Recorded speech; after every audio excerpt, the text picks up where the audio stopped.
నమస్తే, నేను సిరి. వైసీపీ పార్టీలో అయితే ఇప్పటికీ 3 ఎంపీలు అయితే రాజీనామా చేసి బయటికి వచ్చేశారు. అయితే దీంతోని ఉప ఎన్నికలు రాబోతున్నాయి రాజ్యసభ స్థానాలకి అని చెప్పేసి కూడా వార్తలు వస్తున్నాయి. సో ఇప్పుడు ఆ స్థానాలకి ఎవరు అంటే కూటమి అభ్యర్థులు ఎవరు ఏంటనే చర్చ కూడా జరుగుతుంది. సో దీని మీద మరింత సమాచారాన్ని మనకి అందించడానికి ఈరోజు మనతో పాటు ఉన్నారు ప్రముఖ రాజకీయ విశ్లేషకులు అంకమరావు గారు. నమస్కారం సార్. నమస్తే అమ్మా. సార్, ఇప్పుడు చూస్తుంటే వైసీపీ నుంచి అయితే 3 ఎంపీలు బయటికి రావడం జరిగింది, రాజీనామా చేసి మరి బయటకు వచ్చేసారు. అయితే ఇప్పుడు ఆ స్థానాలకి ఉప ఎన్నికలు జరగబోతున్నాయని, దాంతో కూటమి అభ్యర్థులు కూడా వాళ్ళు నిర్ణయించారని కూడా తెలుస్తుంది. సో మరి ఎలా ఉండబోతుంది సార్? సహజంగానే ఇప్పుడు ఆంధ్ర రాష్ట్రంలో రాజ్యసభ జరిగే ఉప ఎన్నికల్లో 3 ఇప్పుడు ఒకవేళ 4వ అతను కూడా అంటున్నారు. అతనితో కూడా వెంటనే అతను కూడా రాజీనామాను ఆమోదించుకోగలిగితే 4 స్థానాలకు కూడా కూటమి అభ్యర్థులే గెలుస్తారు. ఇప్పుడు వైఎస్ఆర్సీపీకి అవకాశం ఏం లేదు ఇక్కడ. 4 స్థానాలు ప్రస్తుతానికి అయితే 3, 4వది కూడా అంటున్నారు. 4వ మనిషి కూడా దూరంగా జరుగుతాడు, వాళ్ళకి రాజీనామా కేంద్రం ఆమోదించింది, అనుమానమే లేదు ఇప్పుడున్న పరిస్థితుల్లో. కాబట్టి కూటమి తరపు నుంచి తెలుగుదేశం 2, జనసేన, భారతీయ జనతా పార్టీ ఒకటి ప్రస్తుతానికైతే జరుగుతాయి. 4వది అయితే వాళ్ళిద్దరు చెరొకటిస్తారేమో చూడాలి. ప్రస్తుతానికైతే ఈ 4 స్థానాలు ఎన్నికలు జరిగినా కూడా కూటమి విజయం సాధించింది. వాళ్ళు అసలు అందుట్లో వాళ్ళకి అవకాశమే లేదు, వాళ్ళ గురించి ఆలోచించాల్సిన అవసరమే లేదు. ఇప్పుడు ఇక్కడ ఆలోచించుకోవాల్సింది ఏంటంటే తెలుగుదేశం పార్టీ కూటమి ఇప్పుడు ఆంధ్ర రాష్ట్రంలో ప్రభుత్వం నడుపుతున్న సందర్భంగా చంద్రబాబు నాయుడు గారు ముఖ్యమంత్రిగా రాజ్యసభకి జరిగే ఉప ఎన్నికల్లో అభ్యర్థులు అంటే వైఎస్ఆర్సీపీ పార్టీ విధానాలు నచ్చక దూరంగా జరిగి రాజీనామా చేశారు. రాజీనామా చేసిన వాళ్ళలో ముందు 2 తెలుగుదేశం పార్టీలోకి వస్తారని ఊహాగానాలు ఉన్నాయి. అందులో ఒక ఆయన తెలుగుదేశం పార్టీ ఆయనే, నెల్లూరు జిల్లా ఆయన. తర్వాత ఆ పార్టీకి వెళ్ళాడు, ఆయన తెలుగుదేశం పార్టీలోకి వస్తారు. అట్లాగే మోపిదేవి వెంకటరమణ గారు కూడా తెలుగుదేశం పార్టీలోకి వస్తారని ఊహాగానాలు అయితే ఉన్నాయి. చాలా వరకు అది నిజం కూడా అయ్యి ఉండొచ్చు, జరుగుతున్న పరిణామాలు కానీ చూస్తూ ఉంటే. ఎందుకంటే యువతరాలు ఖండించట్లేదు, ఆయన ఖండించలేదు కాబట్టి మాట్లాడుకొని ఆయన రాజీనామా చేశారని అయితే మనం భావించాలి. ఇక నెల్లూరు ఆయన కూడా గతంలో తెలుగుదేశం పార్టీ ఆయన, అటు వెళ్ళాడు, రాజ్యసభ సభ్యుడయ్యాడు, మళ్ళీ వదిలేశాడు. మళ్ళీ తిరిగి వాళ్ళైతే రాజ్యసభకు వాళ్ళనైతే నిలబెట్టరు, అంతవరకు నమ్మకంగా చెప్పొచ్చు మనం. ఇక తెలుగుదేశం పార్టీలో ఎవరు ఏంటి అనే దాని గురించి చంద్రబాబు నాయుడు గారు కొంతమంది ఆ రోజు ఈ కూటమికి సందర్భంగా ఎవరెవరికైతే వాళ్ళ స్థానాలు వదిలేసుకొని కూటమి గెలుపు కోసం ప్రయత్నం చేశారో వాళ్ళైతే ముందు వరుసలో ఉంటారు. వీళ్ళతో పాటు గల్లా జయదేవ్ పేరు ప్రముఖంగా వినపడుతుంది. రాజ్యసభ సభ్యుడిగా ఇవ్వదగ్గ వ్యక్తి, చేయదగ్గ వ్యక్తి 2. అతని వల్ల రాష్ట్రానికి ఉపయోగం, ఆ పదవికి కూడా వన్నే వస్తుంది తప్ప ఎక్కడ చెడ్డ పేరు అయితే రాదు. కాబట్టి గల్లా జయదేవ్ గారి పేరు ఒకటైతే ప్రముఖంగా వినపడుతుంది. మిగిలిన ఇప్పుడు కసరత్తు చేస్తున్నారు, అది ఎంత ఎవరెవరికి ఇస్తారనేది. ఆశాహోలు అయితే చాలామంది ఉన్నారు, అందరికీ సంతృప్తి పరచడం సాధ్యమయ్యే పని కాదు. కానీ ఇక్కడ వడపోత మాత్రం ఈ తడవ కొంచెం ఆచితూచి ఉంటుంది అనేది అయితే నేను భావిస్తున్నాను. రాజకీయ అవసరాల కంటే కూడా పేరు ప్రఖ్యాతులకి ప్రాధాన్యత ఇస్తారని అయితే నేను భావిస్తున్నా. అంటే అశోక్ గజపతి గారి పేరు కూడా వినిపిస్తుంది సార్, మరి ఆయనకి ఇవ్వాలి కూడా, అందుట్లో అనుమానమే ఉంది.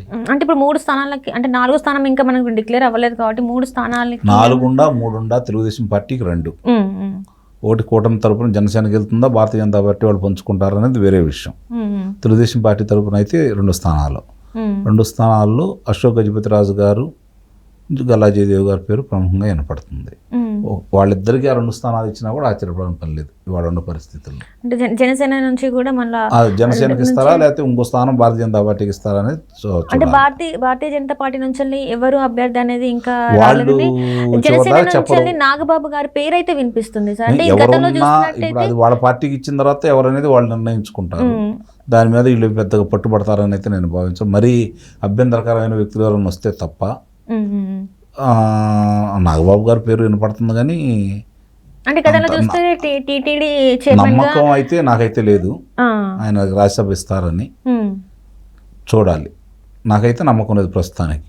అంటే ఎవరు ఉండొచ్చు అంటే ఇప్పుడు అంటే నాగబాబు ప్రస్తుత నాగబాబు గారి పరిస్థితుల్లో పార్టీని బలోపేతం చేసుకునే పనిలో ఉన్నాడు, చేరికలు ఎక్కువగా జరుగుతున్నాయి కాబట్టి అవును సార్. ఆ బాధ్యత నాగబాబు గారికి అప్పచెప్పేసి ప్రస్తుతానికైతే ఆయనకి ఏ పదవికి ఆయన పేరు ప్రకటించడానికి అయితే నేను భావిస్తున్నా పవన్ కళ్యాణ్ గారు. ఇప్పటికైతే నాగబాబు గారు అంటే ఇవన్నీ ఊహాగానాలు అని అంటారు. మరి జనసేన నుంచి వెళ్ళి ఒకవేళ ఎంపీ పదవికి రావాలంటే ఎవరు సరైన అభ్యర్థి అంటారు? ఇప్పుడు అభ్యర్థులు గుణగుణాల లేకపోతే వాళ్ళ యొక్క పేరు ప్రఖ్యాతుల, గతంలో వాళ్ళు సేవ చేసిన విధానమా, పార్టీలో ఉన్నటువంటి విధానం అనేది ఇప్పుడు ప్రామాణికం కావట్లేదు.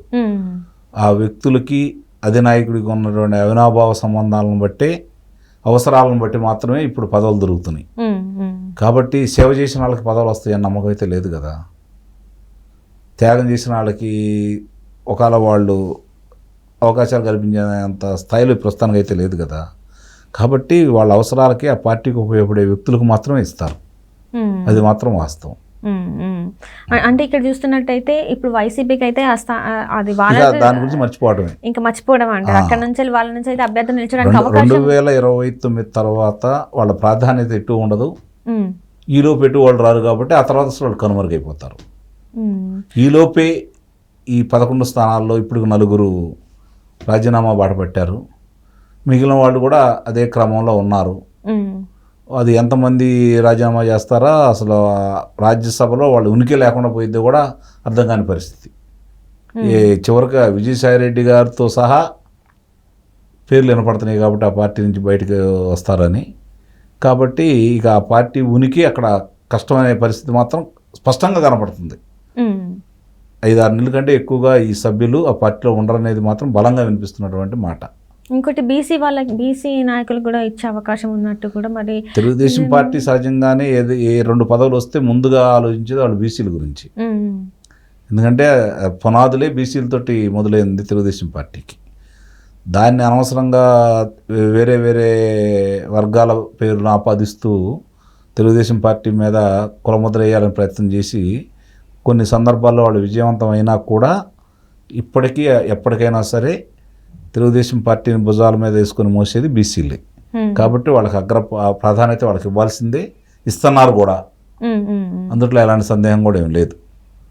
అంటే ఇప్పటి వరకే చూస్తే అంటే ఈ ఉప ఎన్నికలు వచ్చేలోపు ఏమన్నా మరి మళ్ళీ ఏమన్నా మార్చుకునే అవకాశం ఉందంటారా, లేకపోతే వీళ్ళే ఇంకా ఫైనల్ అంటారా? అంటే వాళ్ళు ఇప్పుడు రేపొద్దున అంటే ఇద్దరికి జయదేవ్ గారా అశోక్ గజపతిరాజు గారా అనే దాని మీద ఎవరో ఒకరికే దొక్కుతుంది.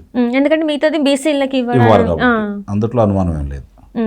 సహజంగానే మరి ఇప్పుడున్న పరిస్థితుల్లో ఇంకోళ్ళు కనుక రేపొద్దున మళ్ళీ 26లో మళ్ళీ అవకాశం ఉంటుంది కదా, అప్పుడు మిగిలిన వాళ్ళకి ఇచ్చుకుంటే వెళ్తారు. ఈరోజు రాజీనామా చేసిన వాళ్ళు ఇంకొంతమంది వస్తూ ఉంటాయి, మళ్ళీ ఒక 3 నెలలకో 4 నెలలకో రావచ్చు.